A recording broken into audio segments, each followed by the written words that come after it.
L'idée de cette vidéo, c'est de balayer l'intégralité du programme de troisième de l'enseignement agricole ou de l'enseignement professionnel. Et donc ça veut dire que c'est quand même une vidéo de révision, donc ça laisse supposer qu'en fait les élèves savent de quoi je vais parler. Donc je ne vais pas forcément rentrer dans les détails. Donc d'abord du calcul de produit en croix, pourquoi? Parce que le produit en croix, on va l'utiliser dans le calcul de pourcentage, le théorème de Thalès, le calcul d'échelle, la proportionnalité, et effectivement on a certaines équations qui se résolvent aussi par le calcul de produit en croix, donc c'est le calcul qui est à maîtriser. Donc là ici on va chercher x. En fait, il faut essayer de voir le carré et on va multiplier sur la diagonale du carré sur laquelle il y a des nombres. Donc 45 fois 10. Et après on divise par la dernière case, c'est-à-dire 20. Donc ici 45 fois 10 divisé par 20, donc 22,5. Ici c'est la même chose, j'ai déplacé la valeur de x. Cette fois-ci ici je vois que la diagonale c'est 12 et 8, donc c'est 12 fois 8 divisé par 10. Bien sûr si je fais 8 fois 12 ou 12 fois 8 c'est exactement pareil. Une probabilité, c'est une division, donc c'est la première chose sur laquelle il faut se rappeler avec l'utilisation de sa calculatrice. C'est un nombre qui est toujours compris entre 0 et 1, donc ça veut dire que si vous avez un truc qui est plus grand que 1, c'est que vous avez fait une erreur. Et ici, donc, pour avoir quelque chose qui est toujours compris entre 0 et 1, on va diviser le petit par le grand.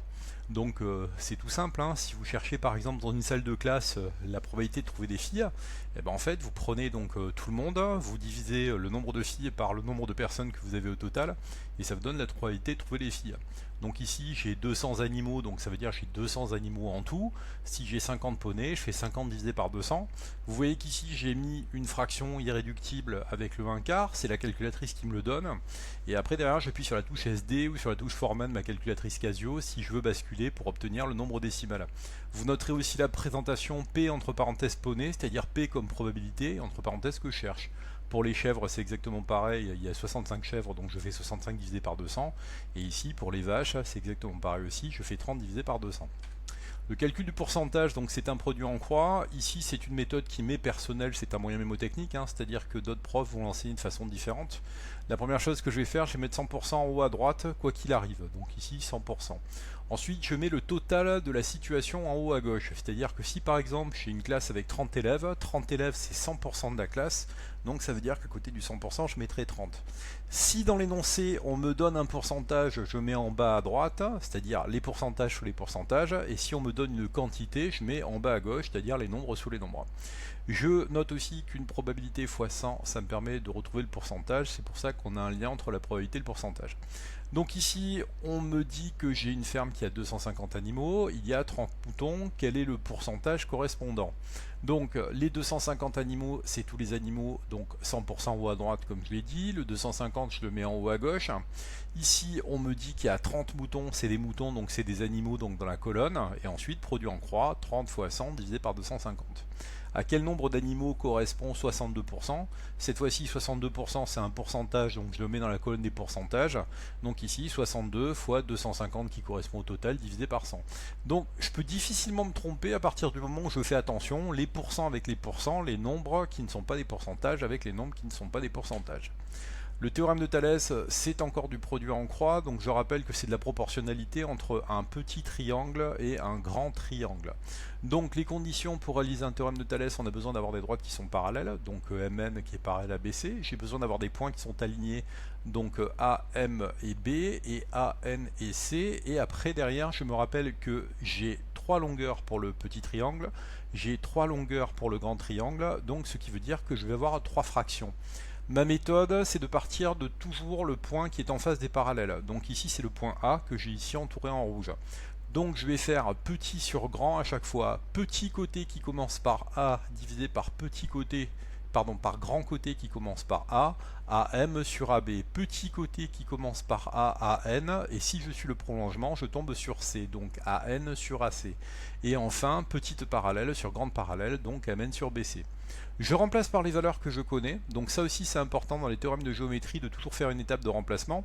Et on voit ici que j'ai la possibilité de faire un produit en croix entre le 15, le 4 et le 3.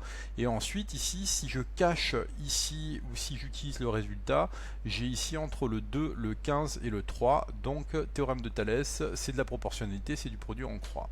On continue, le rappel pour les fonctions linéaires. Donc une fonction linéaire, c'est de la forme f de x égale 8x moins 3x 2,5x, c'est-à-dire concrètement quelque chose avec x. En moyen mnémotechnique, moi je dis que linéaire, il n'y a rien derrière. Ça va être justement pour pas confondre avec les fonctions affines du style 8x plus 3. Vous voyez que 8x, j'ai pas quelque chose derrière. Une fonction linéaire correspond à une situation de proportionnalité. Donc je sais, d'après mon cours de quatrième, que si c'est une situation de proportionnalité, c'est une droite qui va passer par 0 quand je vais le tracer. Donc là, f de x est égal à 8x, c'est une fonction linéaire, c'est une droite qui va passer par 0, et c'est une droite qui va monter parce que 8, qu'on appelle le coefficient directeur, eh bien c'est un nombre positif. De l'autre côté, j'ai f de x est égal à moins 3x, c'est une fonction linéaire parce qu'il n'y a rien derrière. Comme moins 3 est un nombre négatif, ça veut dire que ma fonction va descendre. On le voit ici, le tracé bleu c'est 8x, c'est bien une droite qui passe par 0 et qui monte. Le tracé rouge ici c'est moins 3x, c'est bien une fonction linéaire parce que c'est une droite qui passe par 0. Comment je fais pour calculer ce type de point? Vous voyez qu'ici, je vais remplacer par moins 2 dans l'expression f de x est égal à 8x. Donc c'est une multiplication 8 fois moins 2, 8 fois moins 1, 8 fois 0, 8 fois 5, 8 fois ce que je veux. Et ici, ça me donne donc les valeurs des points qui me permettent après de faire mes tracés.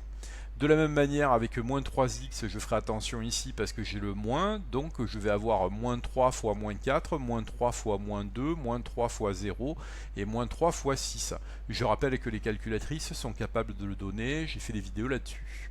On continue, donc la fonction affine, contrairement à la fonction linéaire, il y a quelque chose derrière. C'est-à-dire que ici 8x, ça aurait été la linéaire, mais là j'ai 8x plus 5, donc ça devient une affine.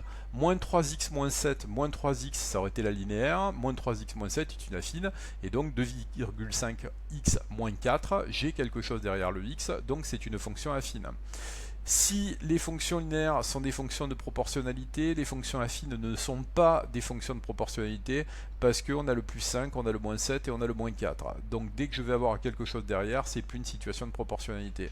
Si ce n'est pas une situation de proportionnalité, ce n'est pas une droite qui passe par 0, mais en fait c'est une droite qui va passer par le plus 5, par le moins 7 ici, et celle-là elle va passer par le moins 4. Ça veut dire que si par exemple vous voyez ma droite rouge qui est moins 3x plus 2, vous voyez que moins 3 c'est négatif, donc ça veut dire qu'en fait ça descend, ça ne change pas avec les fonctions linéaires.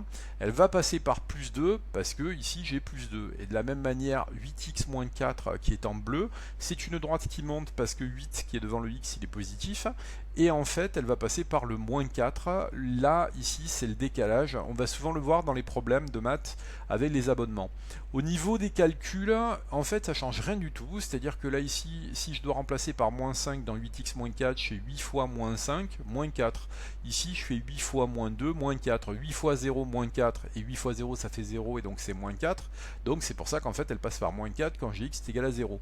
Et enfin, après, derrière, j'ai 8 fois 5, moins 4. Donc, avec ça, vous avez le gros sur les fonctions linéaires et sur les fonctions affines, sachant qu'en fait, la plupart du temps, c'est des problèmes qui sont concrets. La plupart du temps, c'est vous avez un problème dans lequel vous payez une place à l'unité, par exemple 4 euros, et dans l'autre cas, vous allez payer la place à l'unité 2 euros, mais vous allez payer en contrepartie un abonnement. On va vous demander à quel moment les tarifs sont égaux, ou quand est-ce que vous allez avoir un tarif qui va être plus intéressant que l'autre avec le tracé des droites. Est-ce que c'est proportionnel, c'est pas proportionnel. On continue avec les statistiques, donc ça ce sont les trois grandes caractéristiques qu'il faut connaître en mathématiques pour l'année de troisième. La moyenne, je prends tous mes nombres, je les additionne et je divise par le nombre de nombres. Donc ça veut dire que là ici il y en a 1, 2, 3, 4, 5, 6, 7, 8, 9, donc j'additionne tout et je divise par 9. Je fais bien attention à utiliser la touche fraction de ma calculatrice, c'est l'erreur la plus commune chez les élèves, c'est-à-dire qu'en fait l'élève il additionne tout, à la fin il met divisé par 9, et en fait la division va porter uniquement sur le 15. Donc soit vous mettez des parenthèses, soit vous additionnez tout, vous faites exécuter et après vous divisez par 9. Et l'idéal bien sûr c'est de mettre la touche fraction de sa calculatrice. Pour trouver la médiane, je mets tout dans l'ordre croissant et je prends le centre. Donc ici, vous voyez, j'ai mis mes 9 valeurs du plus petit au plus grand. 9 coupé en 2, ça fait 4,5. Donc là, ici, j'en ai 4. Ici, j'en ai 4 de l'autre côté. Et ici, j'ai 15.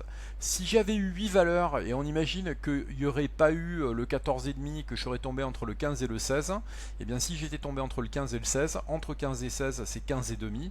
Donc si on a un nombre pair, c'est entre deux valeurs. Si c'est un nombre impair de valeurs, ça tombe pile poil sur une valeur. Et enfin, l'étendue, c'est la grande valeur moins la plus petite, donc ce qui veut dire que quand on vous demande de calculer la médiane, vous avez déjà mis vos valeurs dans l'ordre croissant. 18 moins 6, ça me donne mon étendue. On continue avec le théorème de Pythagore qui est un théorème de 4e mais qui est revu donc en classe de 3e et qui tombe de façon assez régulière. Vous avez deux cas dans le théorème de Pythagore, soit vous cherchez l'hypoténuse, soit vous cherchez le plus petit des côtés, enfin un petit côté qui n'est pas l'hypoténuse. Dans tous les cas, on se rappelle que si je cherche quelque chose de grand, je fais une addition, si je veux trouver quelque chose de plus petit, je fais une soustraction.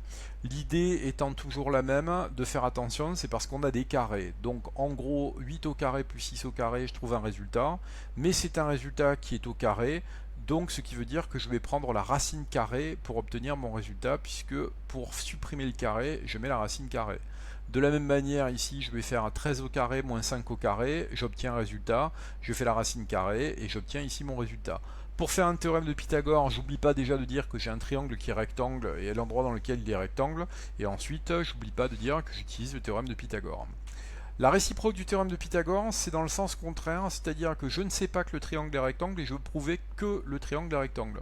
Donc en fait, j'utilise Pythagore à l'envers, c'est-à-dire qu'en fait, si le grand côté est égal, enfin le carré du grand côté est égal au carré des deux petits, alors c'est un triangle rectangle. Si le carré du grand n'est pas égal au carré des deux petits, alors c'est pas un triangle rectangle. Donc ici 25 au carré, c'est le carré du grand, ça fait 625. 24 au carré plus 7 au carré, ça fait 625. Donc j'en déduis d'après la réciproque du théorème de Pythagore que le triangle est rectangle en C. Ici par contre 10 au carré ça fait 100, mais 5 au carré plus 9 au carré ça fait 106. 100 n'est pas égal à 106, donc c'est pas un triangle rectangle d'après la réciproque du théorème de Pythagore.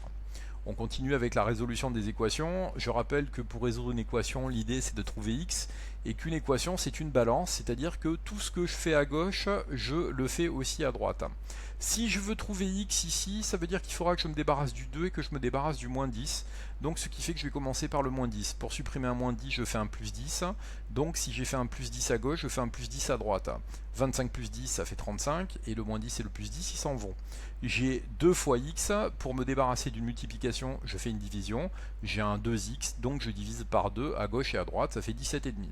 Ici, c'est l'équation qui est un petit peu plus complexe, parce qu'on voit que cette fois-ci, j'ai des x à droite, mais ça va rien changer. C'est-à-dire que je veux les x à gauche, donc le 2x est mal placé, je veux les nombres sans x à droite, donc il faudra que je me débarrasse du 8. Pour me débarrasser du plus 8, je fais un moins 8, que je retrouve ici. Moins 12, moins 8, ça fait moins 20.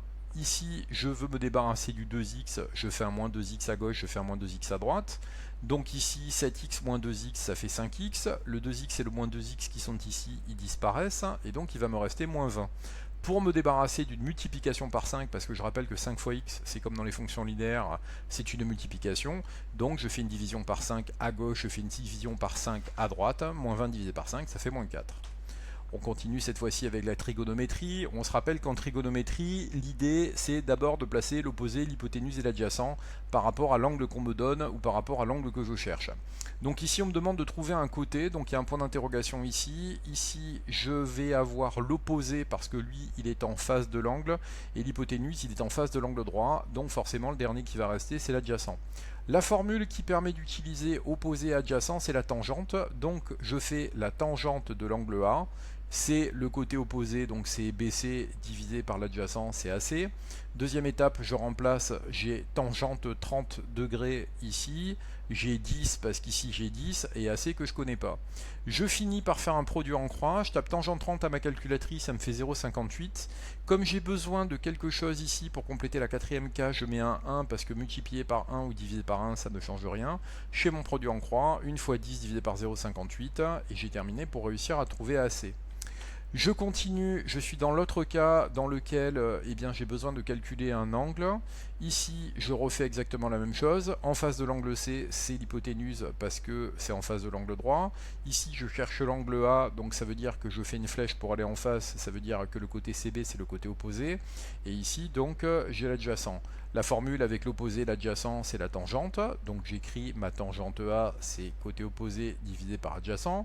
Je remplace par les chiffres. Ici, j'ai 3 sur 7. La seule chose que je peux faire, c'est 3 divisé par 7, ça fait 0,43. Ce qui fait que j'utilise ma calculatrice avec la touche seconde et la touche tangente. Ça me fait arc tangente ou tangente moins 1 de 0,43. Et ça me donne 23,27. Ici, en fait, ce qu'il faut voir, donc comme je l'ai dit en introduction, c'est que ça paraît hyper rapide, mais en fin de compte, si vous maîtrisez ces connaissances, après derrière, vous n'avez plus que la complexité, j'ai envie de dire, de comprendre les énoncés. Mais en gros, à la louche, il n'y a pas tant de choses que ça à savoir, peut-être les formules de calcul de surface et de volume, mais là encore, j'ai envie de dire que ça remonterait sur le programme de 5e, et que j'ai fait suffisamment de vidéos sur le thème pour réussir à vous en sortir. N'oubliez pas de vous abonner à la chaîne et de rester curieux.